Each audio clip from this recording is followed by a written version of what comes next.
Hey everyone, welcome to this new video where I'm going to show you how you can withdraw Hamster Kombat Coin to your OKX app. And in order to do this, please make sure you watch until the end of the video because only then you will be able to do this. So let's dive in. First you need to open your Hamster Kombat app, go to airdrop, and here we see OKX Exchange. You click on that. You need to have an account for this, and then you will click on yes, I have it. And here we see we need to paste in 3 types of information. And this information, you can get it from the OKX app itself. You click on search crypto in here, and then you type in HMSTR, and then you will see the hamster coin. If you're not able to find this, then you need to watch my other video where I'm going to show you how you can work around this by using a VPN, because this is a location issue.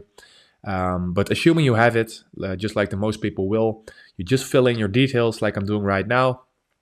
Make sure everything is filled in correctly. And what you need to do after you typed everything in is click on save and choose at the bottom. And when you click on this, you will be all set. And that was it, guys.